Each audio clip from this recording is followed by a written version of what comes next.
Geçmişi değiştirebilir misin? İmkansız gibi. Ama bilim bunu kanıtladı. Şöyle düşün. Seni tam ortadan ikiye bölüp bir kopyanı oluşturuyoruz. İki tane sen varsın. Birinci sen sağdaki kapıdan içeri giriyor. Olay bitiyor, kayıtlara geçiyoruz. Diğer sen ise uzun bir koridorda yürümeye devam ediyor. Dakikalar sonra kapıdan geçen sen o diğer ikizini silme kararı alıyorsun. Ve güm, geçmişin anında değişiyor. Gelecekteki tek kararın geçmişi baştan yazdı. Buna kuantum silgi deneyi deniyor. Peki bu iki ışık ikizini aralarına evreni koyarak birbirine bağlasak ne olur? Şöyle hayal edelim. Sen dünyadasın. Işıktan ikizini ise Mars'a yolladık. Aramızda milyonlarca kilometre mesafe var. Kablo yok, sinyal yok, hiçbir iletişimimiz yok. Ama sen burada sağa adım attığın anda Mars'taki ikizin de tam aynı salisede sola adım atıyor. Gecikme sıfır. Işık hızından bile hızlı. Biri ne yaparsa diğeri anında onun kaderini paylaşıyor. Buna kuantum dolanıklık diyoruz. Tam bu olayın üstüne fizikçilerin aklına şeytani bir fikir geldi. Peki ya biz bu bilgiyi gizlice kaydedersek? Yani ikizin kapıdan geçerken oraya ajanlarını koyacaksın. Hangi kapıdan geçtiğini bir kağıda yazacaklar. Ama kimse o kağıdı okumadan önce kağıdı yakıp kül edeceksin.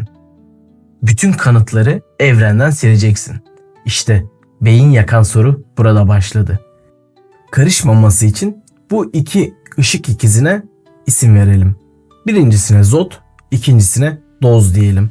Zod kısa yoldan gidip anında duvara çarptı. İzi duvara çıktı.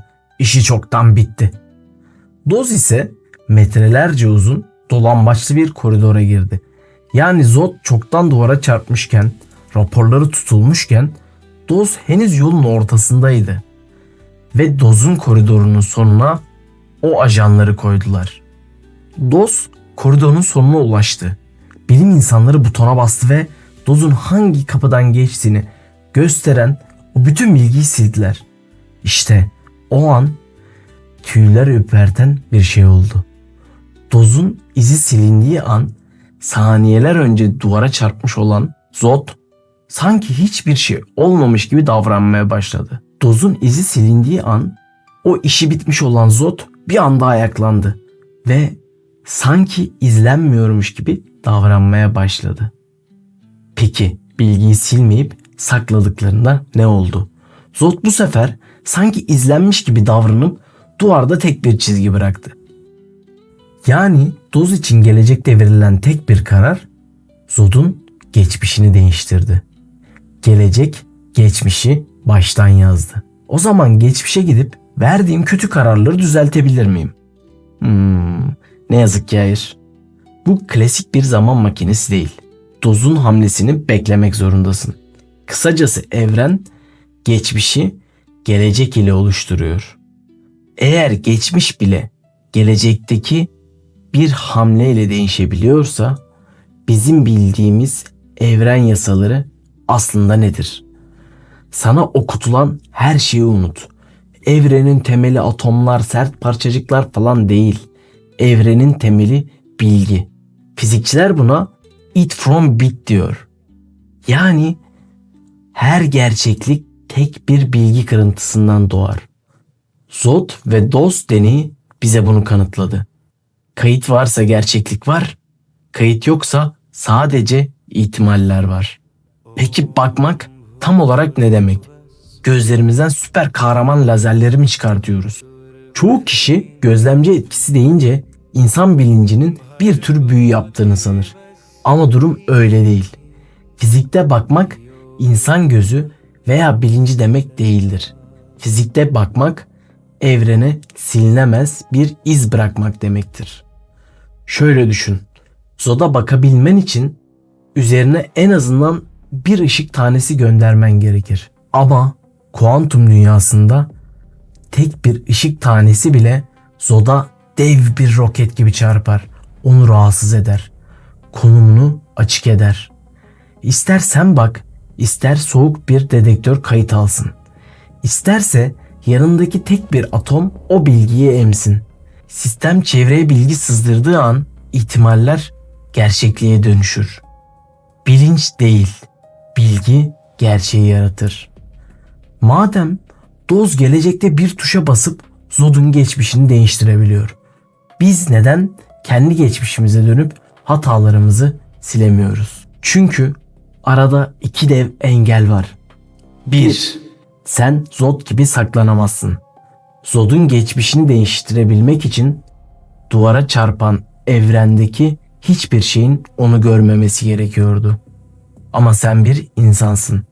Attığın her adımda havaya, ışığa, toprağa dokunuyorsun. Evren senin geçmişini her saniye trilyonlarca noktadan kayıt alıyor. Senin geçmişinin defteri çoktan kapandı. 2. Zod'a mesaj yollamıyorsun. Gelecekte Doz ne yaparsa yapsın, geçmişteki Zod'a sağa git, o hatayı yapma diye bir mesaj yazamıyorsun. Gerçeklikteki yansıman sadece rastgele bir lekeye dönüşüyor. Yani geçmişe bir etki gidiyor ama bu etki senin kontrol edebileceğin mesajını taşımıyor. Kısacası evren geçmişi senin isteğinle yeniden yazmana izin vermiyor. Zod'un geçmişini değiştirebilmesinin tek sebebi vardı. Evrenin elinde onun ne yaptığına dair hiçbir kanıt yoktu. Eğer sen de kuralları yıkıp Zod gibi olmak ve geçmişi tekrar şekillendirmek istiyorsan önünde 3 seçenek var. 1. Evrene hiç iz bırakmamak. Bastığın toprak, aldığın nefes, sana çarpan ışık bile senin izini tutuyor.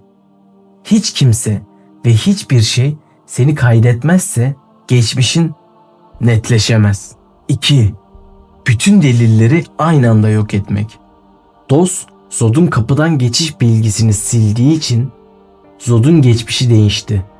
Sen de geçmişteki bir anını değiştirmek istiyorsan seni gören gözleri, o anın hafızasını, kameraları, hatta attığın adımın bıraktığı sıcaklığı bile aynı anda silmelisin. Kanıt biterse geçmişteki o olay hiç yaşanmamış sayılır.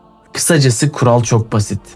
Evren senin ne yaptığını kesin olarak bilmiyorsa geçmişin hala baştan yazılabilir bir masaldan ibarettir.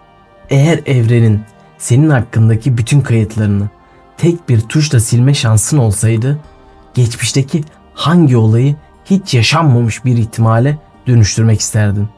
Cevabını aşağıda bekliyorum. Eğer bu boyutlardaki yolculuğumuz bitmesin istiyorsan abone olarak bir sonraki adımda yerini al. Beni izlediğin için teşekkür ederim. Ve her zaman olduğu gibi evrenin merak ettiğimiz konularında görüşmek üzere.